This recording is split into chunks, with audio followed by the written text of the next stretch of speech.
भोपाल के जंगल में बहुत अच्छी क्वालिटी फल सब्जियां होती थी। पीलू चिड़िया ऑर्गेनिक तरबूज उगाया करती थी और ईमानदारी के साथ सही दाम में बेचती थी।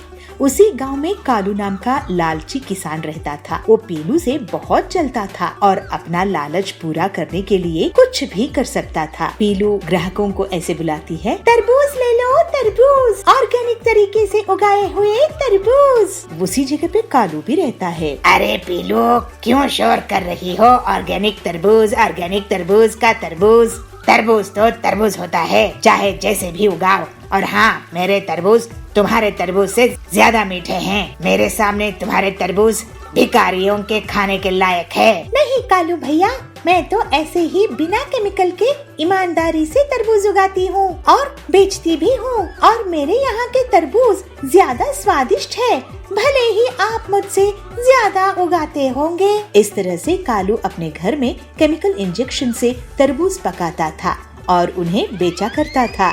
वो बहुत पैसे कमाने लगा था। एक दिन कड़क राजा चिड़ा के सिपाही पीलू की दुकान में पहुँचे। पीलू चिड़िया, कड़क राजा जी के महल में कल उनके ससुराल वाले आने वाले हैं। क्या तुम 50 किलो तरबूज दे सकोगी? 50 किलो कल के कल तो नहीं दे सकूंगी। कालू उन्हें आवाज लगाकर बुलाता है, सिपाही भैया, ओ सिपाही जी, मेरी दुकान में आइए। मैं कड़क राजा जी के लिए 50 किलो तरबूज दे सकता हूँ। मैं कल ही अपनी गाड़ी में महल पहुँचा दूंगा। देखो, अगर एक भी तरबूज खराब निकला तो तुम्हारी खैर नहीं। इसके बाद कालू जल्दी जल्दी से अलग अलग किसानों के खेत से तरबूज खरीदने लगता है। हरिया काका, मुझे 50 किलो तरबूज दो। लेकिन कालू, अभी तरबूज पके नहीं हैं, कच्चे हैं। तुम्हें ले जाना है तो ले जाओ, मुझे क्या। कालू उन कच्चे 50 किलो तरबूज को ले आता है। इतने सारे तरबूजों को रातों रात पकाना होगा। रात भर एक एक को इंजेक्शन देता हूँ। कितना मेहनत का काम है। अगर राजा कड़क एक बार खुश हो जाए तो मेरी तो लॉटरी निकल पड़ेगी। फिर कालू एक एक तरबूज को इंजेक्शन लगाता है। फिर सुबह सुबह कालू तरबूजों को देखता है, वो सब पक गए थे। वाह, अब तो बड़ा सा इनाम मिलेगा। कालू 50 किलो तरबूज से भरा हुआ गाड़ी महल में लेकर जाता है। ये कालू इंजेक्शन लगाकर तरबूज को पकाया है, नहीं तो एक ही रात में कैसे पक जाते हैं। काश मेरे पास कड़क राजा जी के लिए 50 किलो तरबूज होते, लेकिन ऑर्गेनिक तरबूज थोड़ी देरी से उगते हैं। खैर कोई बात नहीं, जिसकी किस्मत में जो लिखा है वो उसी को मिलेगा। फिर कड़क राजा और उसके ससुराल वाले मेहमानों को खाने खिलाने के पहले एक सिपाही एक तरबूज को चख कर देखता है। हम अपने राजा की सुरक्षा के लिए पहले हम खुद खा कर देखते हैं, उसके बाद उन्हें देते हैं।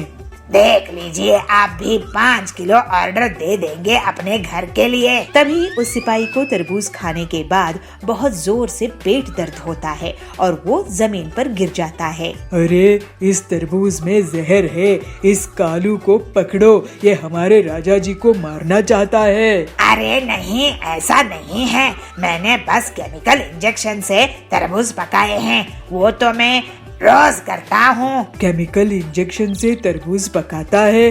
तू ये जहरीले तरबूज पूरे नागरिकों को बेचता है, और अब तू राजा जी को ये जहरीला केमिकल इंजेक्शन वाला तरबूज खिलाने वाला था। फिर इसके बाद कालू की खूब पिटाई होती है और उसे जेल में डाल दिया जाता है।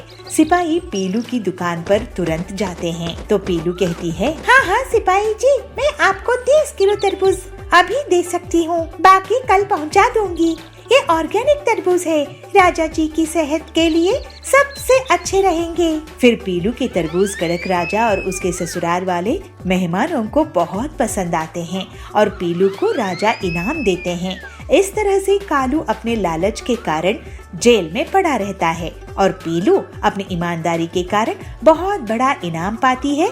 फिर पीलू अपना जीवन हंसी खुशी बिताती है।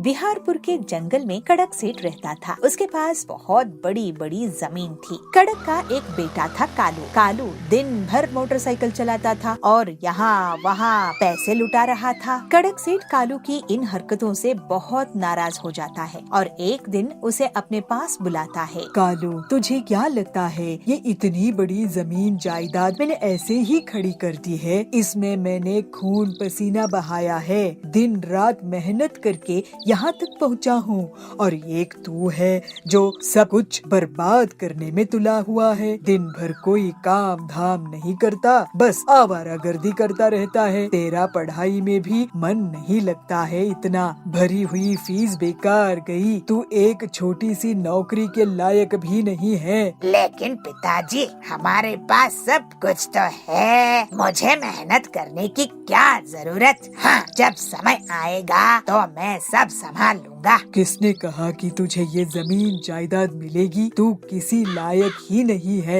मैं तेरे नाम कुछ भी नहीं करूँगा। पहले एक काम तो करके दिखा, तब तो मैं मानूं कि तू किसी काबिल है। ये सुनकर कालू बहुत घबरा जाता है। उसने अपने पिताजी को कभी भी इतने गुस्से में नहीं देखा था। ठीक है पिताजी, मैं एक कोला की दुकान खोल देता हूँ। कोला की तो हजारों दुकानें हैं, तू कुछ अलग कर। फायर कोला की दुकान चला कर दिखा। मैं एक साल बाद तुझे देखूंगा कि कितना आगे बढ़ा है तू।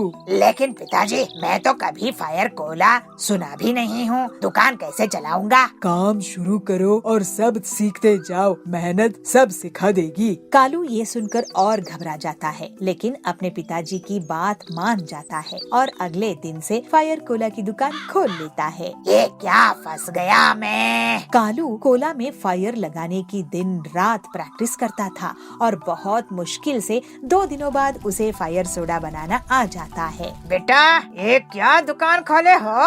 हरिया काका, फायर सोडा है ये, एक बार पी के तो देखो। ठीक है, तुम बच्चे भी क्या क्या काम करते रहते हो, मुझे एक फायर कोला देना तो। जी, अभी लो। कालू ऐसे तैसे करके एक फायर कोला बनाकर हरिया को दे देता है। तो हरिया कहता है, वाह कालू बेटा, तुमने तो बहुत ही टेस्टी फायर कोला बनाया है।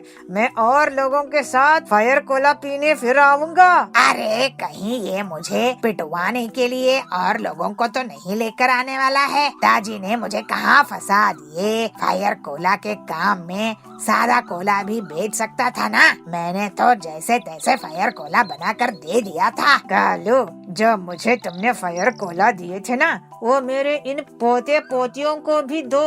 अगर मुझे अच्छा लगा तो इन्हें भी अच्छा ही लगेगा। ये सुनकर कालू बहुत खुश हो जाता है और कालू उनके लिए फायर कोला बनाकर दे देता है। सभी उसकी तारीफ करते हैं। अरे वाह, लोगों को मेरा फायर सोडा पसंद आ रहा है। हाँ कालू बेटा, तुम्हारी मेहनत सभी को पसंद आ रही है। देखो तुम्हारा फायर सोडा पीते ही लोग कितने खुश हैं और सभी तुम्हारी तारीफ कर रहे हैं। इसके बाद से कालू का आत्मविश्वास बढ़ जाता है और वो अलग अलग फ्लेवर्स के फायर ड्रिंक्स तैयार करने लगता है। फायर मैंगो, फायर ऑरेंज वगैरह वगैरह। ऐसे अचानक से उसकी दुकान में बहुत भीड़ लगने लगती है। कालू अब दिन रात मेहनत करता था। मुझे एक फायर मैंगो देना। मुझे फायर कोला और ऑरेंज मिक्स करके देना। भाई, मुझे तो रेगुलर फायर कोला ही अच्छा लगता है। जी, ये लीजिए आपके फेवरेट फायर ड्रिंक्स।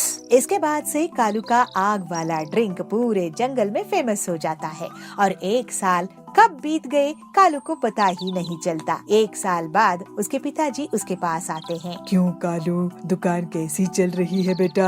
पिताजी, 1 साल कैसे बीत गए पता ही नहीं चला। आपका कहना बिल्कुल सही है। सादा कोला तो कोई भी बेच लेता है, लेकिन फायर कोला बेचना बहुत मुश्किल था, क्योंकि उसे बनाना ही मुश्किल है। आपने मुझे मेहनत की कीमत सिखाई है पिताजी। मैं अब जमीन जायदाद की असली कीमत समझा हूँ कि कितनी मेहनत से सब कमाया जाता है। मेहनत की कमाई से बढ़कर कुछ नहीं होता है बेटा। तू पूरी मेहनत कर और अपना और अपने घर का नाम आगे बढ़ा। और फिर कालू अपनी मेहनत से और तरक्की करता है और अपने घर परिवार का बहुत जिम्मेदारी से ख्याल रखता है।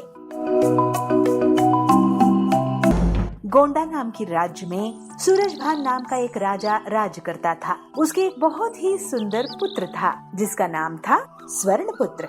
सूरजभान अपने पुत्र से बहुत प्रेम करता था, मगर उससे भी ज्यादा वो प्रेम करता था स्वर्ण पे, इसीलिए अपने पुत्र का नाम भी स्वर्णपुत्र रखा था। उसकी खजाने में सोने का भंडार था। उतना सोना दुनिया के किसी भी राजा के खजाने में नहीं था। इसके बाद भी खजाने में जितना सोना बढ़ता, सूरजभान की सोने की लालच भी अधिक होती जा रही थी। उसका दिन का अधिकांश समय खजाने में ही निकला जाता था। सोने की लालच की वजह से अक्सर वो अपने पुत्र को अनदेखा करता था। खजाने की वो कोना खाली पड़ा है, उसको भी सोने से भर देना है। मंत्री जी, इस बार की फसल के कर और एक सोने का सिक्का बढ़ा दो। जी हाँ प्रभु, अगर मगर कुछ नहीं। अरे प्रभु, इतनी फसल तो आए जो वो कोना भर दे। मंत्री की बात सुन के राजा को लगता है कि यह काम नहीं करने वाला है, मगर उसकी सोने की लालच इतना बढ़ गया था कि वह अन्न जल त्याग कर ईश्वर की कठोर उपासना में लग गया। उसकी तपस्या से प्रसन्न ईश्वर दर्शन देते हुए कहते हैं, बोलो वत्स, मन चाहे वरदान लो, क्या चाहिए तुम्हें? हे भगवान, मुझे ये वरदान दे कि मैं जिस किसी वस्तु को भी छूऊं वो सोना बन जाए। ईश्वर को सूरजभान की लालच समझ में आ गई थी। वरदान देने से पूर्व उन्होंने आगाह किया, राजन, वरदान मांगने से पहले अच्छी तरह से सोच विचार कर लिया है?